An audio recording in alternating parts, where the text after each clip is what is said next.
Good evening students, आप देख रहे हैं आपका अपना YouTube channel chemistry point. Students, आज हम कक्षा 12 केमिस्ट्री के तीसरे लेसन जिसका नाम है विद्युत रसायन इलेक्ट्रोकेमिस्ट्री के 10 महत्वपूर्ण रिक्त स्थान की पूर्ति वाले प्रश्न देखेंगे। तो स्टूडेंट्स, इस वीडियो के अंत तक आप जरूर बने रहिए। तो चलते हैं पहले रिक्त स्थान प्रश्न पर। किसी सेल के एनोड पर डैश डैश डैश अभिक्रिया होती है। तो हम जानते हैं किसी भी सेल के एनोड पर कौन सी अभिक्रिया होती है? ऑक्सीकरण अभिक्रिया होती है। तो यहां रिक्त स्थान में ऑक्सीकरण शब्द भरा जाएगा।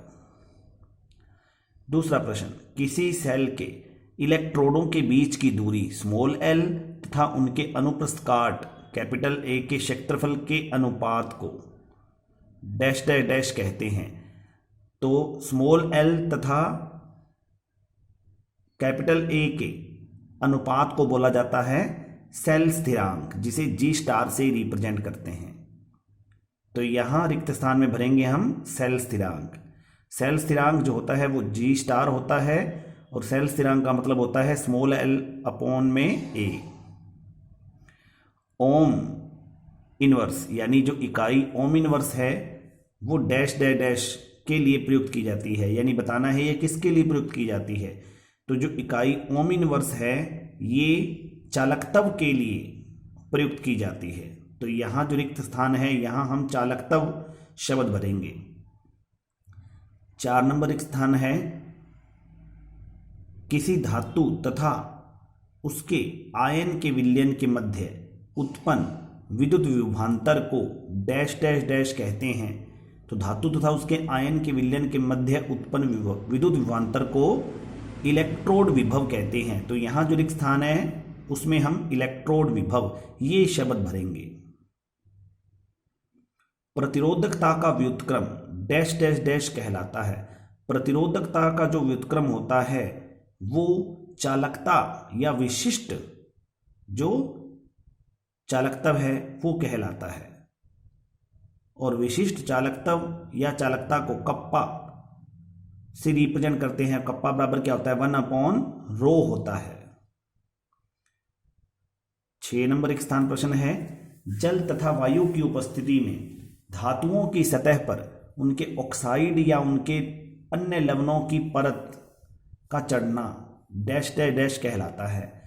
तो यहाँ जो रिक्त स्थान है उसमें हम संक्षारण भरेंगे, क्योंकि संक्षारण एक प्रक्रिया होती है जो कि जल तथा वायु की उपस्थिति में धातुओं की सतह पर ऑक्साइड या उनके लवणों की परत जड़ जाती है, जिसके कारण धातुओं की जो परतें होती हैं वो दुर्बल हो जाती हैं, क्षीण होने लगती हैं। उस क्रिया को बोलते हैं संक्षारण।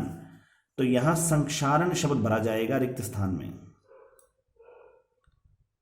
7वां प्रश्न है, रिक्त स्थान, किसी वैद्युत घटक की अनंत तनुता पर मोलर चालकता यानी सीमांत मोलर चालकता उसके धनायनों तथा ऋणायनों की मोलर चालकताओं के योग के तुल्य यानी बराबर होती है। यह डैश डैश डैश नियम कहलाता है, और यह नियम कहलाता है कोलेराउश का नियम, या जिसे आयनों के स्वतंत्र अभिगमन का नियम भी कहा जाता है। तो यहां रिक्त स्थान में भरेंगे हम कोलेराउश का नियम, और कोलेराउश के नियम को आयनों के स्वतंत्र अभिगमन का सिद्धांत भी कहा जाता है।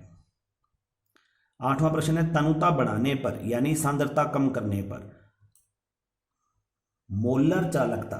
यहां स्टूडेंट्स जो शब्द भरा जाएगा वो होगा मोलर चालकता।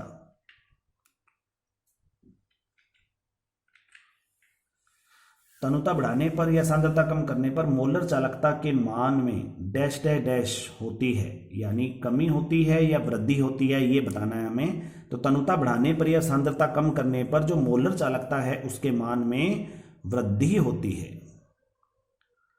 1 मोल विद्युत अपघटय युक्त विलयन की चालकता डैश डैश डैश कहलाती है।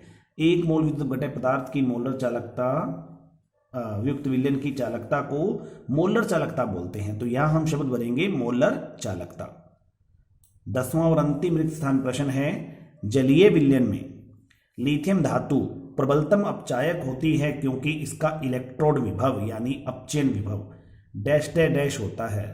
इसका अपचन विभव कितना होता है? न्यूनतम होता है, यानी बहुत कम होता है।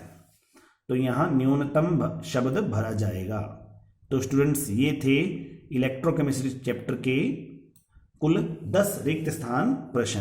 तो स्टूडेंट्स अगर आपको ये वीडियो पसंद आई है तो इस वीडियो को लाइक और शेयर जरूर करें, और जो यूजर्स मेरे इस चैनल पर पहली बार विजिट कर रहे हैं वो मेरे चैनल को सब्सक्राइब कर दें और साथ में बेल आइकन को जरूर दबा दें, ताकि मेरी आगे आने वाली हर वीडियो का नोटिफिकेशन आपको समय रहते मिल सके। Thank you students.